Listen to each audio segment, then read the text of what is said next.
நண்பர்களே, இன்னைக்கு உங்களை சந்திக்கிறது எனக்கு ரொம்ப சந்தோஷம். இந்த தளத்துக்கு நீங்க வந்ததுக்கு நன்றி. உங்களுக்காக ஆண்டவர் நிறைய விஷயங்களை வச்சிருக்கிறாருன்றத உங்ககிட்ட பகிர்ந்துக்க நான் விரும்புறேன். இன்னைக்கு உங்க கூட நான் பேச வேண்டிய விஷயத்துக்குள்ள போறதுக்கு முன்னாடி சில விஷயங்களை சொல்லிக்க விரும்புறேன். நீங்க ஜான் கிஃப்டா அப்படின்ற என்னோட இன்ஸ்டாகிராம், ஃபேஸ்புக், யூடியூப் மூலமா என்னை ஃபாலோ பண்ணி என்னோட பதிவுகளை நீங்க பெறலாம். தினமும் என்னோட பாட்காஸ்ட் நீங்க கேட்கலாம். ஆண்டவரோட கிருபையில அதெல்லாம் நல்ல கிரியை செய்து வர்றதை நான் பார்க்குறேன். நீங்களும் அதை தினமும் கேளுங்க. நிச்சயமா அது உங்களுக்கு ஒரு பெரிய ஆசீர்வாதமா இருக்கும்னு என்னால சொல்ல முடியும். ஜான் கிஃப்டா அப்படின்ற என்னோட யூடியூப் சேனலை தினமும் பார்க்க மறக்காதீங்க. Fuel for the soul with John Gifta அப்படின்ற இங்கிலீஷ் பாட்காஸ்டையும் நீங்க தினமும் கேட்கலாம். www.johngifta.com அப்படின்ற என்னோட வெப்சைட்லையும் இதெல்லாமே இருக்கும். உங்களோட குழப்பமான வாழ்க்கையும் கூட எப்படி இன்னொருத்தருக்கு உத்வேகம் அளிக்கக்கூடியதா இருக்க முடியும் அப்படின்னு இன்னைக்கு பேச விரும்புகிறேன். நம்ம வாழ்க்கையில் திரும்பி பார்க்குறப்ப பல நேரங்களில் எதுவும் சரியாக இருக்கிற மாதிரியே நமக்கு தெரியல. பல விஷயங்கள் எந்த அர்த்தமும் இல்லாமல் இருக்குது. ஜான், இதிலிருந்து என்ன நல்ல காரியம் நடக்க முடியும்னு சொல்லுங்க. நான் போயிட்டு இருக்கிற இந்த போராட்டமான சூழல்ல எதுவுமே நல்லது நடக்க சாத்தியமில்லை. இயேசுவை பற்றி பிரசங்கிக்க விரும்புகிறேன், ஆனால் என் பிரச்சனைகளையே என்னால் சமாளிக்க முடியல. எத்தனை போராட்டம், விதவிதமான சோதனைகள், கலக்கங்கள் என் வாழ்க்கையில் இப்படியெல்லாம் இருக்குது. இந்த விஷயங்களை எப்படி ஆண்டவரோட ராஜ்ய விரிவாக்கத்துக்கு பயன்படுத்த முடியும் அப்படின்னு எனக்கு தெரியல அப்படின்னு சொல்றீங்களா? உங்களோட கூட வேதத்திலிருந்து பேச விரும்புகிறேன். 1 தெசலோனிக்கேயர் 1 அதிகாரத்திலிருந்து நான் உங்ககிட்ட பேச விரும்புகிறேன். என்னோட கவனத்தை இது ரொம்ப ஈர்த்ததுனால உங்ககிட்ட நான் இதை பகிர்ந்துக்க விரும்புகிறேன். அப்போஸ்தலனாகிய பவுல் தன்னோட சபைக்கிட்ட பேசுகிறார். இந்த மக்கள் நிறைய போராட்டங்களை சந்திச்சிருக்கிறாங்க. பின்னாடி திரும்பி பார்த்தா தெரியும், அப்போஸ்தலனாகிய பவுல் தான் இந்த சபையை தொடங்கினார். ஆனால் அவர் வெளியே அனுப்பப்பட்டார். அங்கே உபத்திரவம் நடந்த காரணத்தினால அவரும் அங்கே போக அனுமதிக்கப்படலை. தான் அந்த மக்கள் மேலே அக்கறையாக இருக்கிறத அந்த மக்களுக்கு கடிதம் மூலமாக தெரிவிக்கிறாரு பவுல் அப்போஸ்தலன். 5ஆம் வசனத்தில் உங்களுக்கு அது தெரியும் அப்படின்னு சொல்கிறாரு. 6ஆம் வசனத்தை NLT வெர்ஷனில் வாசிக்கிறேன். மிகுந்த உபத்திரவத்திலேயும் நீங்கள் பரிசுத்த ஆவியின் சந்தோஷத்தோட திருவசனத்தை ஏற்றுக்கொண்டீர்கள். உங்களுக்கு எல்லாமே நல்லாத்தான் நடக்கும்னு சுவிசேஷம் சொல்லலை. உங்களுக்கு சோதனைகள், போராட்டங்கள், வாழ்க்கையில் புயல் எல்லாமே வரும். நீங்க விசுவாசியா இருந்தாலும் கூட உங்களுக்கும் பிரச்சனைகள் உண்டு. 7ஆம் வசனத்துல பவுல் சொல்றாரு, இப்படி நீங்க என்னையும் கர்த்தரையும் பின்பற்றினீங்க அப்படின்னு சொல்றாரு. அதன் காரணமா அதன் விளைவா நீங்க மக்கதோனியால இருக்கிற எல்லா விசுவாசிகளுக்கும் மாதிரிகளா மாறிட்டீங்கன்னு சொல்றாரு. தொடர்ந்து வாசிங்க. 8வது வசனம் சொல்லுது, நாங்க போற எல்லா இடத்துலையும் ஆண்டவர் மேல உங்களுக்கு இருக்கிற விசுவாசம் பத்தி நாங்க கேள்விப்படுறோம். நாங்கள் போகிற இடத்துல எல்லாமே மக்கள் உங்களை பற்றி பேசுகிறாங்க அப்படின்னு பவுல் சொல்கிறாரு அந்த சபையை பார்த்து. இது என்னை ரொம்ப ஈர்த்த ஒரு விஷயம். பாருங்க, அவங்க விசுவாசத்துக்கு மாதிரிகளாக இருந்தாங்க. அப்பெல்லாம் ஒரு மைக்கு கூட இருந்திருக்காது அந்த காலத்தில். அப்படிதான் அப்போஸ்தலனாகிய பவுல் ஒரு பிரசங்கியார். ஆனால் ஒரு கூட்ட மக்களோட வாழ்க்கையை, விசுவாசத்தை பற்றி ஊரெல்லாம் பேசுகிறாங்க. சில சமயங்கள் மக்கள் என்கிட்ட நேர்மையாக சொல்லுவாங்க, உங்களோட பதிவுகளை நான் தினமும் கவனிக்க முடியல, ஆனால் தினமும் நீங்கள் செய்கிற விஷயம் எங்களை உற்சாகப்படுத்துது. நிறைய நேரங்களில் மக்கள் என்கிட்ட சொல்லியிருக்காங்க. சமீபத்தில் வேற ஏதோ ஒரு நாட்டை சேர்ந்த ஒருவர் என்னோட ஆங்கில பதிவை பார்த்துட்டு என்கிட்ட தொடர்பு கொண்டார். ஒரு பெரிய மெசேஜ் எனக்கு அனுப்பியிருந்தார்.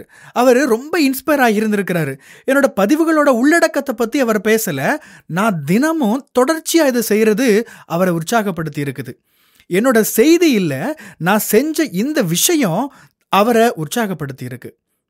அங்க உபத்திரவப்பட்ட மக்களோட எந்த செய்தியையும் பிரசங்கத்தையும் நாம இங்க பார்க்க முடியல. ஆனா அவங்கள பத்தின விஷயமே மக்களை இன்ஸ்பயர் பண்ணுது. என்னோட விஷயங்களை நான் மக்களுக்கு பகிர்ந்துட்டு இருக்கிறேன். இது எனக்கு ரொம்ப எளிதான ஒரு விஷயமா இருக்கிறதுனால நான் செய்யலைங்க. எனக்கு ஒரு முழு நேர பணி இருக்கு, குடும்பத்தில் நிறைய பொறுப்புகள் இருக்கு, ஊழியத்தில் நிறைவேற்ற வேண்டிய விஷயங்கள் நிறையா இருக்கு. Daily podcast, YouTube video, social media பதிவு இதெல்லாம் செய்கிறது ஈஸி இல்லை. எனக்கும் என்னோட வழக்கமான வாழ்க்கை இருக்குது. இது என்னோட இயல்பு வாழ்க்கையை பாதிக்க தான் செய்யுது. ஆனாலும் தொடர்ந்து நான் இதை செய்கிறேன். ஏன்? இது மக்களை ஈர்க்குது.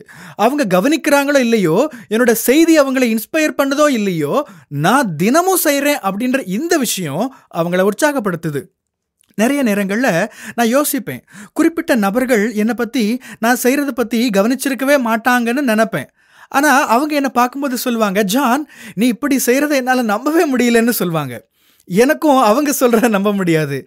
அவங்க என்ன கவனிக்கிறாங்க அப்படின்றத நான் நினைச்சு பார்த்ததே இல்ல. நான் செய்யறத யாரெல்லாம் கவனிக்கிறாங்கன்னு எனக்கு தெரியாது. ஆனா நான் செய்யற விஷயம் யாரோட கவனத்தெல்லாமோ ஈர்த்து அவங்கள உற்சாகப்படுத்துது. சமீப காலங்கள்ல ஊழியத்துல வந்த நிறைய பேருக்கு இது உத்வேகம் கொடுத்திருக்கு.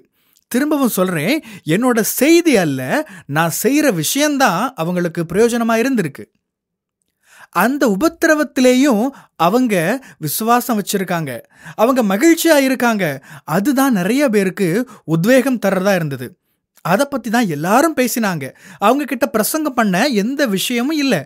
அவங்களோட வாழ்க்கை கதை தான் பேசப்பட்டு மக்களை உத்வேகப்படுத்துச்சு. உங்க பிரச்சனை, உங்க வாழ்க்கை கதை, உங்களோட சாட்சி, இதுவே மக்களுக்கான செய்தி. நீங்க தனியா பிரசங்கம் அப்படின்னு பண்ண வேண்டிய அவசியம் இல்லை. பிரசங்கங்கள் அவசியம்தான், பொதுவா அதை நான் மறுக்கல. இங்க நான் என்ன சொல்ல வர்றேன்னா, உங்ககிட்ட பிரசங்கம் இல்லையா, உங்களோட வாழ்க்கையை பகிர்ந்துக்கோங்க, உங்க விசுவாசத்தை பகிருங்க. உங்களுக்கு எதிராக நிறைய விஷயங்கள் நடந்தாலும் ஆண்டவர் உங்களை அற்புதமா நடத்துற விதத்தை பத்தி பேசுங்க. உங்களோட வாழ்க்கையே பலரை உற்சாகப்படுத்த முடியும். ஒரு பிரசங்கம் கண்டிப்பா பண்ணணுங்கிற அவசியம் இல்லை. உங்க வாழ்க்கையே ஒரு பிரசங்கமா மாற முடியும். எல்லாம் சரியாகட்டும்னு காத்திருக்காதீங்க, அது நடக்காது. நீங்க கடந்து போற பாடுகள், போராட்டங்கள், சவால்கள், இதுவே பலரை இன்ஸ்பயர் செய்ய முடியும்.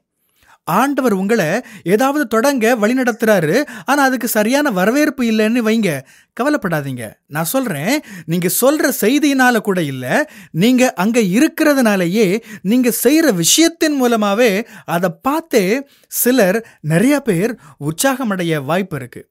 ஆண்டவர் நீங்க செய்யற எல்லா விஷயத்தையும் பயன்படுத்த முடியும். உங்க முழு வாழ்க்கையையும் ஆண்டவர் தம்மோட ராஜ்ய விரிவாக்கத்துக்கு பயன்படுத்த முடியும். ஆமென். God bless you.